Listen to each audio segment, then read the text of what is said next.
안녕하십니까? 오늘도 성경 공부를 계속할 텐데 오늘은 열왕기 하권을 보도록 하겠습니다. 지난 시간에 열왕기 상에서 아합 왕이 죽는 그 사건 거기까지 봤습니다. 아합 왕이 죽은 뒤에 이제 엘리사의 사명이 거의 끝나갈 무렵 엘리사가 자기의 사명을 다 마무리하고 엘리야가 사명을 다하고 엘리사한테 넘겨주는 과정이 이제 열왕기 하권에서 나오게 됩니다. 자, 아합이 죽은 뒤에 이스라엘의 그 이웃나라 모압이 이스라엘을 거슬러서 반란을 일으키게 됩니다. 항상 그렇듯이 이스라엘 역사를 통해서 하나님께 충실하게 되면 주변 나라들이 이스라엘을 오히려 도와주고 또 그러니까 예를 들면 다윗 상황이나 솔로몬 때에는 주변 나라들이 다 조공을 바치고 또 이스라엘의 나라를 도와주었습니다. 그러나 하나님께 충실하지 못하게 되면 이스라엘이 충실하지 못하게 되면 하나님께서는 이웃 나라들을 강성하게 만들어서 그들이 이스라엘을 괴롭히게 하고 그들을 쳐들어오게 하고 반란을 일으키게 하고 이렇게 합니다. 지금 아합 왕이 이스라엘을 바알 우상으로 이렇게 쑥대밭을 만들어 버리니까 하나님께서 그 보석으로 엘리야를 시켜서 계속 충고를 하지만 아합이 안 듣죠. 결국은 아합이 길보아 전투에서 이제 죽고 그런 후에도 이제 그 이스라엘은 점점 약화되고 이웃 나라인 모압이 이스라엘을 거슬러서 반란을 일으킵니다. 그 아합 왕의 아들 때에 와서 이제 아하지야가 왕위에 오르지만은 그도 역시 뭐 아버지와 똑같이 우상 숭배에 떨어지고 그렇게 되니까 이제 아하지야가 이제 병이 걸렸습니다. 옥상방 격자 난간에서 떨어져서 다쳤어요. 또 그러자 에크론의 바알주복 이런 신이 똥파리 신입니다. 그러니까 우상 숭배가 얼마나 어리석은가 하는 것을 여기서도 볼 수가 있는 것이 아니 인간이 인간보다도 더 못한 것을 신으로 만들어서 섬기고 하는 것이 얼마나 어리석은 짓입니까? 그러니까 뭐 정말 똥파리를 모형으로 만들어 가지고 거기다가 이제 주술적인 어떤 효과를 노리기 위해서 이제 묻고 또 빌고 하는 그런 어리석음을 저지르게 됩니다. 바알주북에게 가서 회복할 수 있는지 물어보라고 시킵니다. 부활을 시켜서. 그러니까 엘리야가 나서서 이스라엘이 하느님이 없어서 바알주북에게 문의하러 가느냐면서 주님의 말씀을 전합니다. 너는 내가 올라가 누운 침상에서 내려오지 못하고 그대로 죽을 것이다. 하나님께 의지하지 않고 우상 숭배에 떨어지니까 하나님께서 이렇게 보석으로 죽음을 예고한 것이죠. 갈멜산 꼭대기에 엘리야가 있을 때 임금이 아하지야 임금이 부하들을 보내서 엘리야에게 내려오라고 전합니다. 아니 자기가 올라가도 시원찮을 판에 엘리야한테 내려오라고 명령을 합니다. 그러니까 엘리야가 그 50인 대장이 이제 엘리야한테 그 임금의 심부름으로 내려오라고 임금한테 내려오라고 하니까 엘리야가 50인 대장한테 내가 하느님의 사람이면 하늘에서 불이 내려와 너와 내 부하 50명을 삼켜버릴 것이다. 그러니까 하느님의 사람에게 자기가 뭐 와서 물어도 시원찮을 뻔해. 그러니까 뭐 우상 숭배하는 임금이 엘리야도 지금 뭐 원로 예언자인데 엘리야한테 내려오라고 명령을 하니까 언짢은 것이죠. 그러자 불이 내려와서 그와 그의 부하들을 삼켜버렸어요. 그러니까 또 보냈어요, 임금이. 그렇게 하기를 3차례나 하지만 모두 불이 내려와서 그들을 삼켜버렸다. 아하지야 왕이 한 번 했으면 이렇게 해서 부하들이 이렇게 벌을 받았구나. 하나님의 벌을 받았구나. 내가 그 하느님의 대예언자인 엘리야를 불러올 곳이 아니라 내가 올라갔어야 되는 것인데 하느님께서 이렇게 벌을 내리셨구나 깨달아야 되는데 세 차례 그렇게 해서 부하들이 애꿎은 부하들이 다 죽도록까지 내버려둬요. 하나님의 사람에게 겸손하게 올라가 청을 드렸어야 하는데 내려오라고 명령을 하니까 하나님이 벌을 내리신 거예요. 이렇게 아하지야는 침상에서 죽고 다음 때를 이어서 요람이 왕이 되어 이가 오므리 왕의 마지막 왕이 된 겁니다. 아합 왕의 그 손주뻘 되는 것이죠. 그러니까 아합 왕조가 이제 마지막 왕이 되는 것이죠. 자, 이제 엘리야는 이렇게 사명을 다하고 엘리사가 계승을 하는데 엘리야가 승천할 때가 되자 길갈을 떠나서 길갈에서 베델로, 베델에서 예리코로, 예리코에서 요르단으로 건너갑니다. 자, 하나님께서 엘리야를 불러갈 때가 돼서 엘리사가 스승 엘리야에게 얼마만큼 충성심을 가지고 따라오는가 그걸 시험하기 위해서 길갈에서 베델로, 예리코로, 요르단으로 이렇게 가는 겁니다. 엘리사가 중간에 포기 하나하나 이걸 시험하는 것이죠. 엘리사는 스승과 떨어지지 않으려고 주님께서 살아계시고 스승님께서 살아계시는 한 저는 결코 스승님을 떠나지 않겠습니다 하면서 바짝 따라붙었어요. 이런 열성이 있어야 엘리야의 그 권능을 이어받을 수 있는 것이죠. 두 사람이 요르단강가에 멈추어 섰을 때 예언자 무리들도 그러니까 뭐 어떻게 보면 엘리야의 제자단이죠. 그 사람들도 멀찍이 서서 어떻게 되는가 보자 이게 지켜보고 있어요. 그냥 멀찍이 서서 따라오는 사람들은 수제자가 될 자격이 없는 것이죠. 그러니까 엘리사처럼 바짝 따라붙어서 열정을 다해서 스승에게 그 하나님께서 내리셨던 권능을 내게도 내려달라는 그런 열정을 가지고 따라가는 엘리사만이 수제자가 될 수가 있는 것이죠. 자, 멀찍이 서서 멈춰 섰는데 엘리야가 겉옷을 들어서 말아가지고 물을 치니까 물이 이쪽 저쪽으로 갈라졌어요. 그래서 그 두 사람이 마른 땅을 밟고 강을 건너갔습니다. 강을 건넌 다음에 엘리야가 엘리사에게 네가 청할 것이 있으면 청하여라. 이제 시험을 마지막으로 다 하고 이제는 엘리야가 하나님께 불려 올라갈 마지막 단계에 이르니까 엘리사가 참 믿음직스러운 수제자가 될 자격을 갖췄다라고 판단을 하고 그래 마지막으로 네가 청하고 싶으면 청해라. 그리고 엘리사가 기다렸다는 듯이 스승님의 영의 두 몫을 받게 해주십시오 하고 청합니다. 스승님의 영의 두 몫을 받게 해주십시오. 이것은 엘리야가 받은 영권의 2배를 달라 이렇게 청하는 것입니다.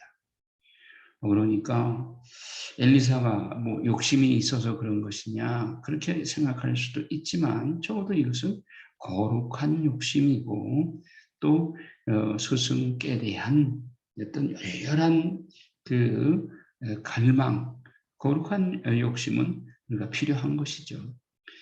예, 그렇게 청을 하니까 엘리야가 야 너는 참 어려운 청을 하는구나. 주님께서 나를 데려가시는 것을 내가 보면 그대로 되겠지만 보지 못한다면 그렇게 되지 않을 것이다 라고 말씀했어요. 그러니까 주님께서 나를 데려가는 것을 네가 보면 그대로 되겠다. 이 무슨 말이냐?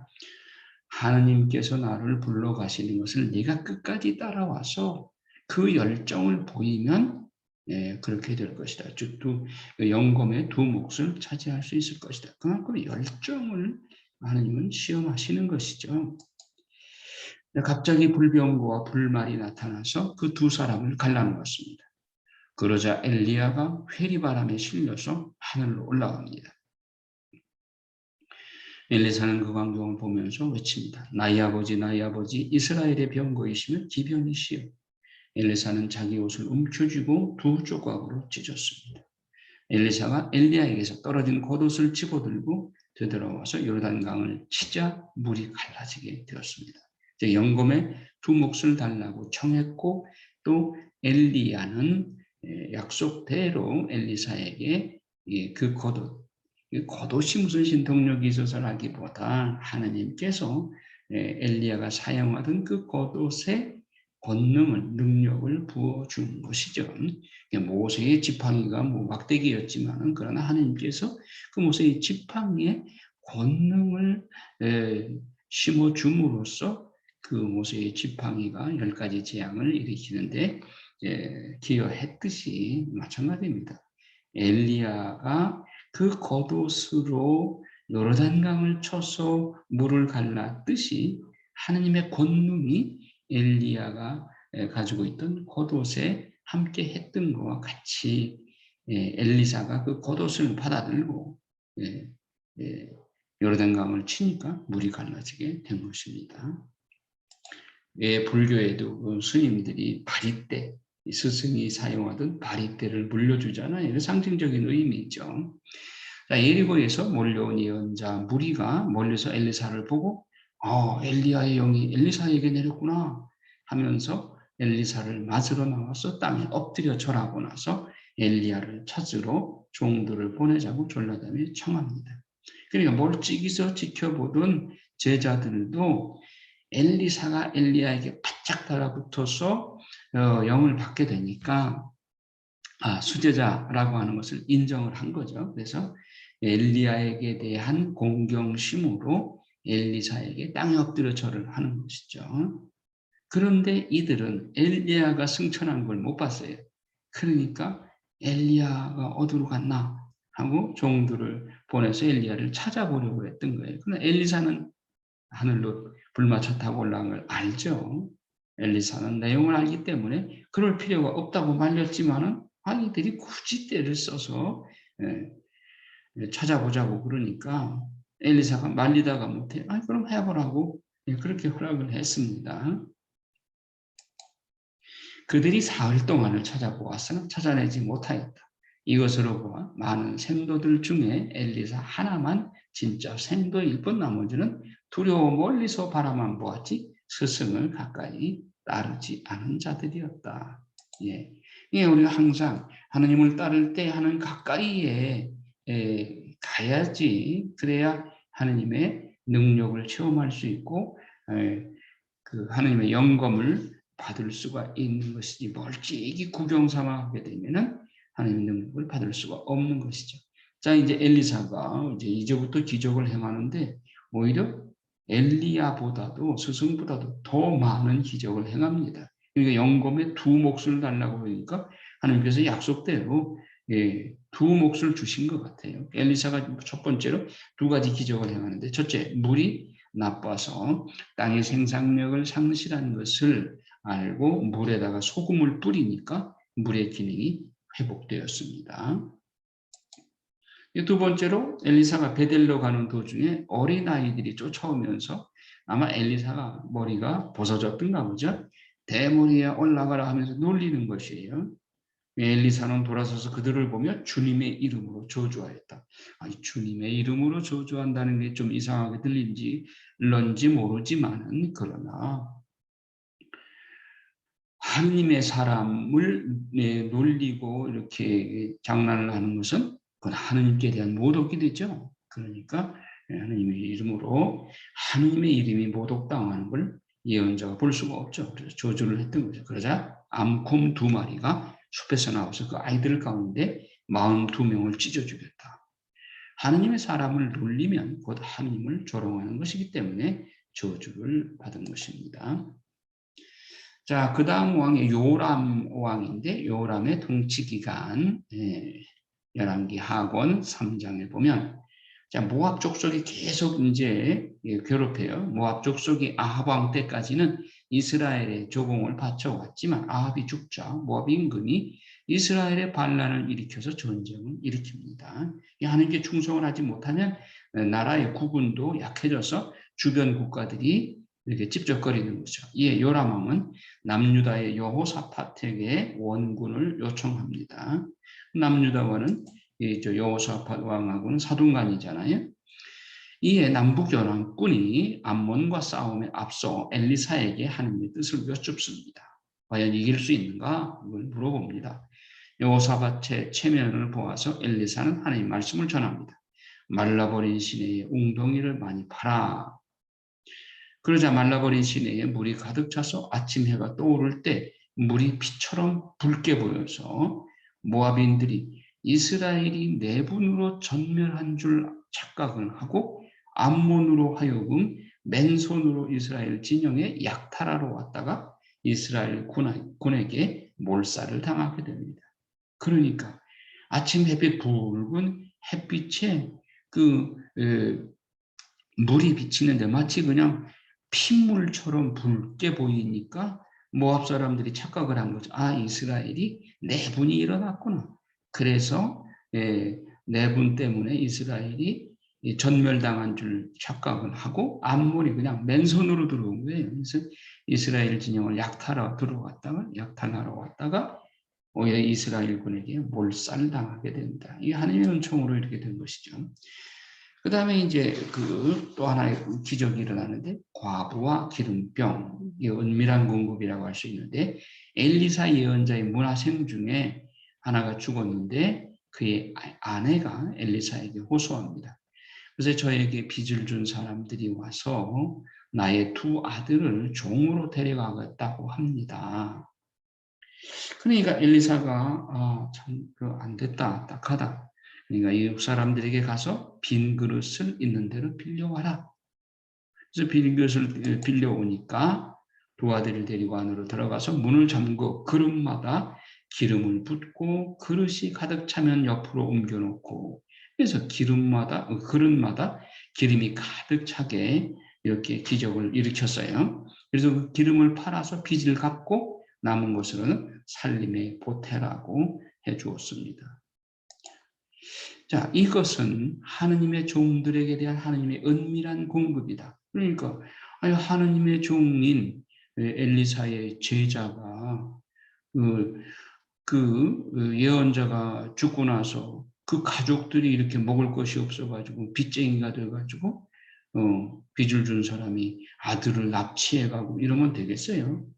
그래서 엘리사를 시켜서 과부의 집안을 다시 풍성하게 돌보아 주었다는 것이죠. 자, 엘리야 시대에 사렙다 과부에게 하였듯이 예수님의 오병이어 기적도 마찬가지로 실제로 일어난 사건이다. 밀알 하나가 땅에 떨어져 30배, 60배, 100배의 열매를 맺는 것도 모두 기적이다. 너무 평범하게 자주 보니까 기적처럼 느껴지지 않을 뿐이다. 그 다음에 수넴 여자와 그의 아들 엘리사가 수넴 지방을 지나가는데 부유한 수넴 여자가 엘리사를 보고 음식을 대접하고 옥상방을 내어주는 호의를 베풀었습니다. 그러자 엘리야가 자기 종 게하지에게 저 부인에게 무엇을 해주면 좋을까 하고 묻게 되는데 저 부인은 아들이 없는 데다가 남편이 나이가 많습니다. 라고 딱한 사정을 얘기하니까 엘리사가 그러면 내년 이맘때가 되면 그 부인은 아들을 얻게 될 것이다. 라고 예언을 했는데 그 이름에 정말 아들을 낳게 됐어요. 그런데 문제가 하루는 갑자기 아들이 아이고 머리야 하더니만은 어머니 무릎에서 죽고 말았어요. 엘리사를 찾아가서 사실을 알려오니 엘리사가 게하지에게 지팡이를 들려보내라고 하니까 아이 어머니는 믿겨지지 않는다고 주님께서 살아계시고 어르신께서 살아계시는 저는 결코 어르신을 떠나지 않겠습니다.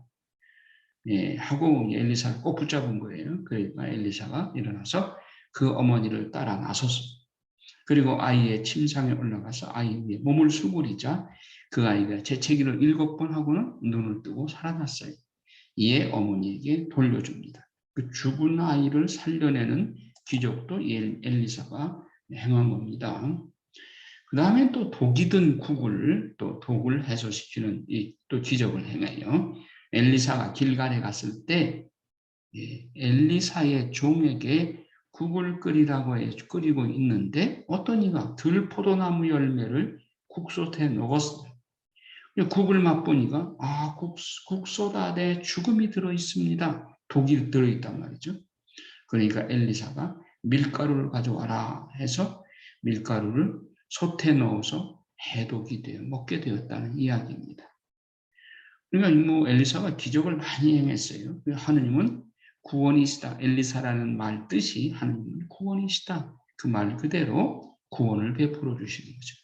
죽음의 독도 해독해서 살리시는 분이 하느님이시다. 이걸 엘리사가 증명해 보이는 것이죠.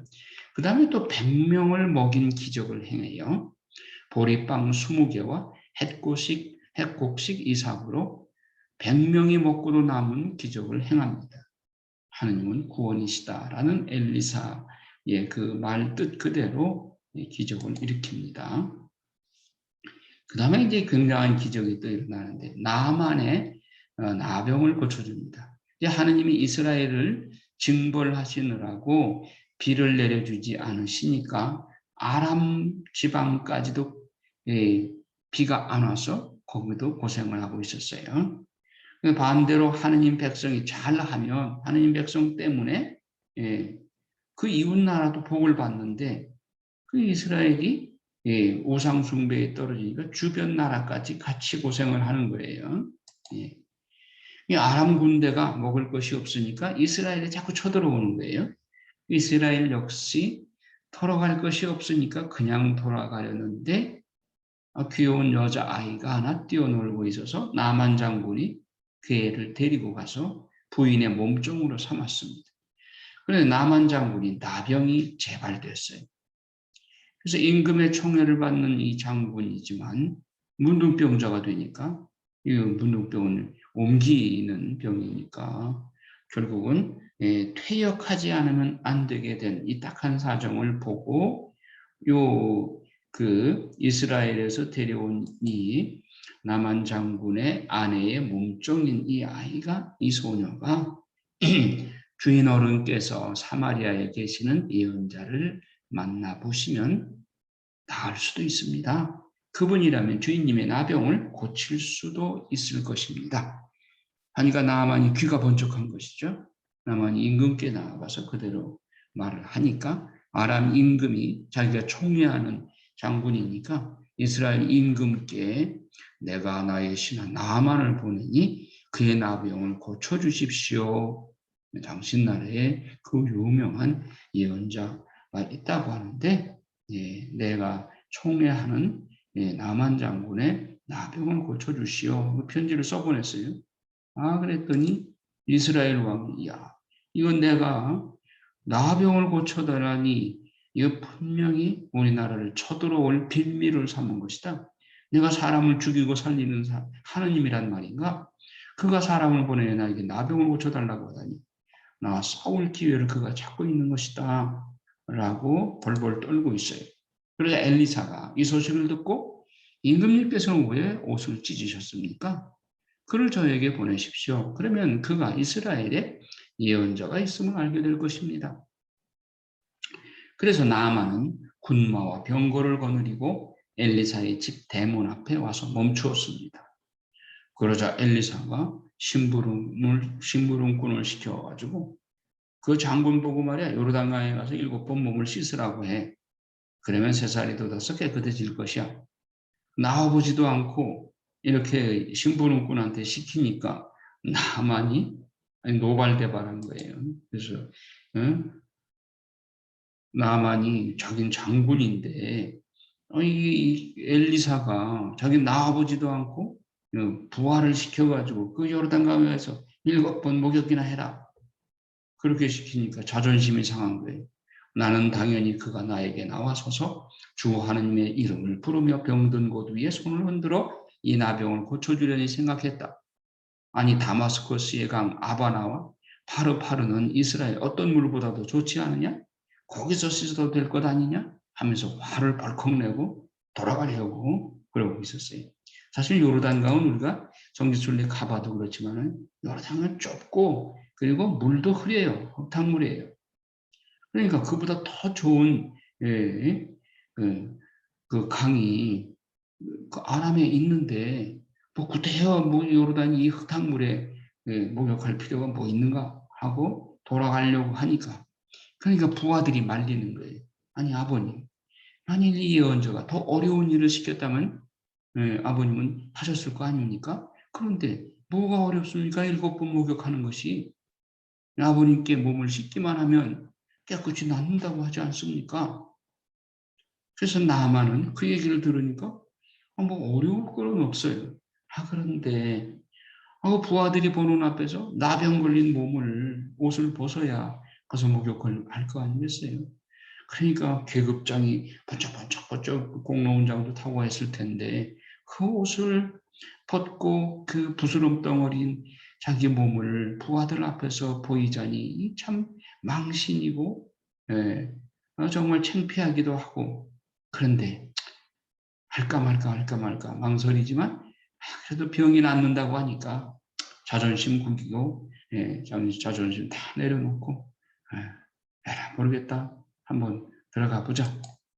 한 번 들어갔다 나왔는데 전혀 반응이 없어. 2번, 3번, 4번, 5번, 한 6번까지 들어갔다 나와도 전혀 반응이 없어요. 그때는 이제 남한 장군이 화가 머리끝까지 난 거죠. 아니 뭐 조금이라도 한 번 들어갔다 나오면 뭐 부스럼이 하나가 꾸덕꾸덕 해가지고 딱지가 진다든가 뭐 변화가 있어야 되는데 6번 들어갔다 나와도 전혀 변화가 없는 거예요. 그래서 그냥 단령을 하려고 그러니까 부하들이 뭐라 한 번만 더. 그러니까 마지못해서 나만 체면도 구겨질 대로 다 구겨지고 모르겠다. 한 번만 더 들어갔다 나오자. 그래서 들어갔다 나오니까 정말 7번째 딱 들어갔다 나오니까 3살이 돋는 거예요. 그리고 즉시 나만이 완전히 새 사람이 된 거예요.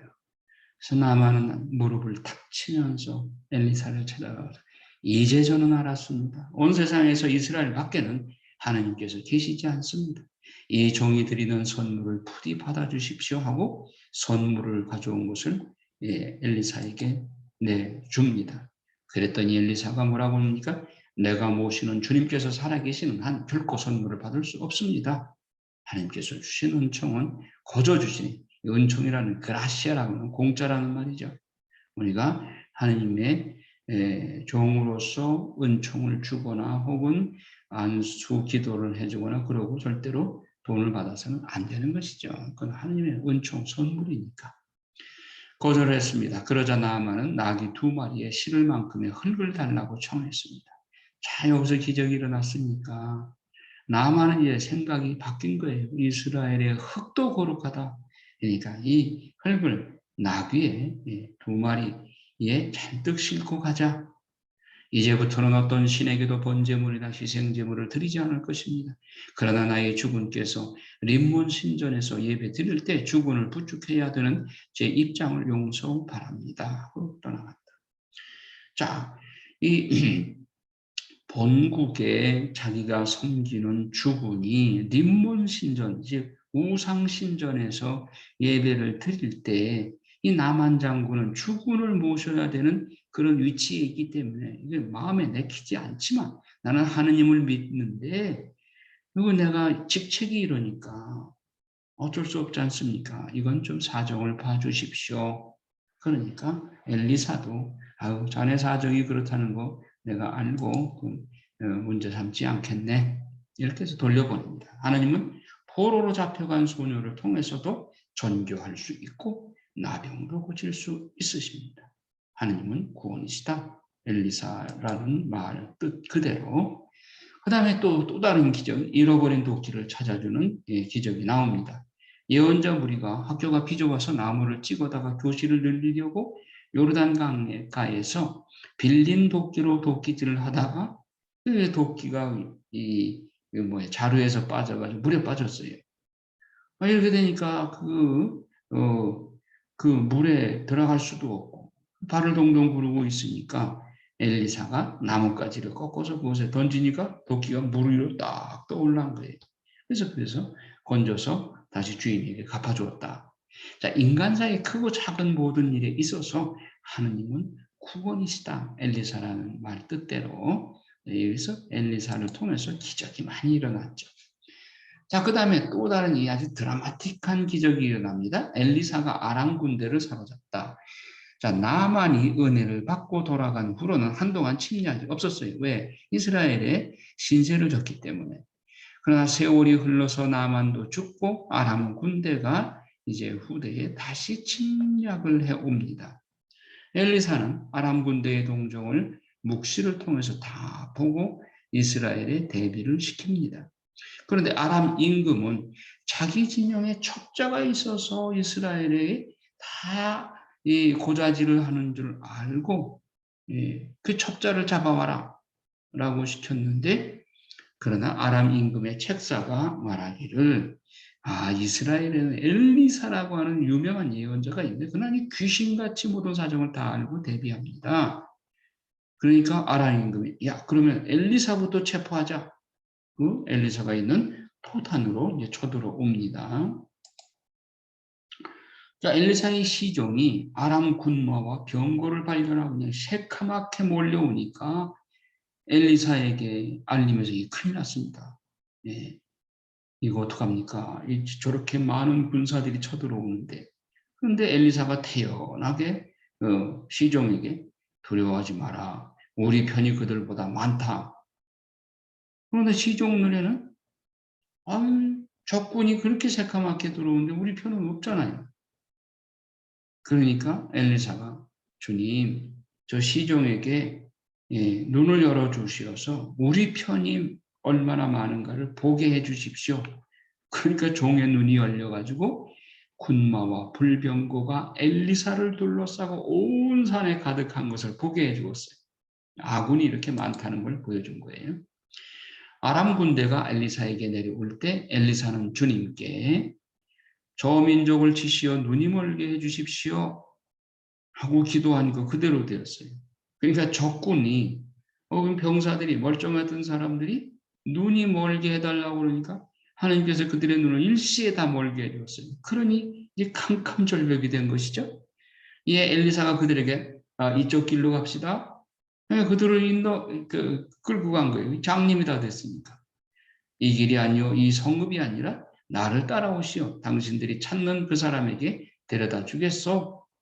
하고 그들을 데려간 게 어디로 데려가요? 사마리아로 데려갔어요. 북이스라엘의 수도 사마리아로 적군을 데려다가 사마리아 수도 한복판에 데려다 놓은 거예요. 말하자면 한국 같으면 일본군이 쳐들어오는데 임진왜란 때 일본군을 광화문 한복판에다가 장님이 되게 만들어가지고 인도해 놓은 거예요. 사마리아에 그들이 도착했을 때 엘리사가 주님 이 사람들의 눈을 여시어 다시 보게 해주십시오. 그들이 눈을 떴어요. 봐보니까 이게 광화문 한복판이야. 주님이 그들의 눈을 열어주셨습니다. 그들은 자기들이 사마리아 성 안에 있는 것을 알게 됐습니다. 그러니까 벌벌 떠는 거죠. 이제 도관해준 쥐가 된 것이죠. 그러니까 이스라엘 임금이 엘리사에게 뭐라고 말하는 거예요? 아버님 저들을 쳐 죽일까요? 이 임금이 너무 째째한 거죠. 그러니까 엘리사가 점잖게 임금에게 타이릅니다. 그들은 이미 포로이니까 죽여서는 안 되며 포로를 죽이는 것은 전쟁법에도 안 맞습니다. 오히려 빵과 물을 주어서 먹고 마시게 한 다음 자기 주군에게 조용히 신사적으로 돌려보내십시오. 그러면 약호가 죽어서 다시 쳐들어오지 않을 겁니다. 그러자 그들이 돌아간 후에 다시는 아람의 약탈자들이 이스라엘에 쳐들어오지 않았다. 그러면 이스라엘의 임금이 이 엘리사를 통해서 하느님께서 이렇게 은총을 베풀어 주시면 이제 우상 숭배 청산하고 하느님께 돌아와야 되잖아요. 그냥 계속 우상 숭배에 떨어져요. 자, 그 다음에도 이제 포위된 사마리아가 굶주림에 허덕이는 이런 일이 벌어지게 됩니다. 그러니까 이스라엘 임금이 하느님께 돌아오지 않으니까 하느님께서는 이스라엘에 계속 재앙을 내리시는 거예요. 아람 임금 벤 하닷이 전군을 소집해 이스라엘을 침공하여 사마리아 성을 포위했습니다. 사마리아는 굶주림에 허덕이고 두 여자가 하루는 내 아들을 삶아먹고 다음 날은 내 아들을 삶아먹자고 합의하고 다음 날 약속을 안 지킨다고 이스라엘 임금 요람 왕에게 호소하는 여자의 호소를 듣고 요람 왕은 엘리사를 만나면 죽여버리겠다고 벼른다. 근데 이 요람 왕이 얼마나 못난 왕인가. 자기가 하느님께로 돌아서지 않아서 재앙을 자기가 불러왔다고 하는 것을 인정하지 않고 엘리사 때문에 이런 재앙이 일어난다고 그렇게 착각을 한 거예요. 그래서 좀 미련한 왕이죠. 엘리사가 자객들이 오는 것을 임금이 자객을 보내서 엘리사를 죽이려고 그러니까 자객들이 오는 것을 엘리사가 미리 알았습니다. 임금이 엘리사를 죽이라고 자객을 보냈지만 엘리사가 미리 알아채고 문을 굳게 닫아 위기를 모면합니다. 그런 다음에 임금이 찾아오자 엘리사는 임금께 주님의 말씀을 전합니다. 내일 이맘때에 사마리아 성문에서 고운 밀가루 한 스아가 한 세켈, 보리 두 스아가 한 세켈 할 것입니다. 그만큼 이제 그 감으로서 곡식이 부족했는데 다음 날은 이제 곡식이 풍성해지게 될 겁니다. 이거를 임금을 부축하는 무관이 믿지 못하는 거예요. 아니 설마 지금 이렇게 흉년이 들어서 곡식을 구하기가 힘들은데 내일 아침에는 그렇게 싸게 곡식을 구할 수 있단 말인가? 무관이 믿지 못해요. 그래서 엘리사에게 그 무관이 말합니다. 아이고 주님께서 하늘의 창문을 여신다 한들 창고문을 연다고 한들 그런 일이 일어날 리 있겠습니까? 안 믿어요. 하고 의심을 하자 엘리사가 그대는 그것을 직접 눈으로 보게 될 것이요. 그러나 먹지는 못할 것이요. 무슨 뜻이에요? 먹지는 못하고 죽을 것이다. 보기는 보되 먹지는 못하고 죽을 것이다. 이렇게 대답을 했어요. 응? 자, 그럼 어떤 일이 일어나는가 봅시다. 아람군이 진지를 버리고 도망가요. 성문 어귀에 나병 환자 4명이 앉아 있었는데 먹을 것이 없으니까 굶주리다가 야 여기서 이렇게 굶어 죽니? 차라리 이 판사판이다. 성읍에 들어가서 그 아람 군대 진지에 가서 항복을 하자. 그리고 뭐 좀 빵을 주면 얻어먹고 죽이면 그냥 죽을 수밖에. 굶어 죽으나 그들에게 맞아 죽으나 죽긴 마찬가지 아니냐? 이렇게 그냥 가만히 앉아서 굶어 죽기보다는 그게 낫지 않겠느냐? 하고 그들이 4명의 나병 환자들이 조복조복 아람군 진지로 걸어갑니다. 그런데 하느님께서 무슨 기적을 일으키느냐? 그들이 스리퍼 끌고 4명이 걸어가는 소리가 마치 주님의 병거가 마차바퀴 소리가 시끄럽게 나는 소리처럼 그렇게 소리가 들리게 아람군들 진영에 그렇게 들리게 해주신 거예요. 주님께서 아람군 진영의 병거 소리와 군마 소리와 대군이 쳐들어오는 소리가 들리게 하셨던 것이다. 그러자 아람군들이 겁이 나가지고 아마도 이스라엘 임금이 히타이트 임금들과 이집트 임금들을 고용해서 우리에게 대군을 몰고 쳐들어오는구나 하며 겁을 먹고 다 도망가 버렸어요. 하나님께서 못하신 일이 없죠. 하나님의 전쟁 병법은 무궁무진전법이에요. 자, 이들 나환자들은 진영의 경계에 이르러 보니까 한 천막에서 먹고 마시고 은과 금을 챙겨 들고 나와서 숨겨두고는 그러니까 그 아람 군대가 먹을 거 드는 거 다 진영에 차려놓고서는 그냥 이스라엘 군대가 너무 많아서 이렇게 저벅저벅 마차 바퀴 소리가 들리니까 다 도망가 버린 거예요. 그러니까 거기 가가지고 이 나병 환자 4명이 실컷 먹고 마시고 은과 금을 챙겨 들고 나오는 거예요. 그래서 돌아서서 또 다른 천막에 들어가 물건들을 챙겨 들고 나와 숨겨두고는 야 우리가 하는 일은 떳떳하지 못하다. 오늘은 좋은 소식을 전하는 날이다. 그러니 어서 왕궁에 가서 이 사실을 알리자.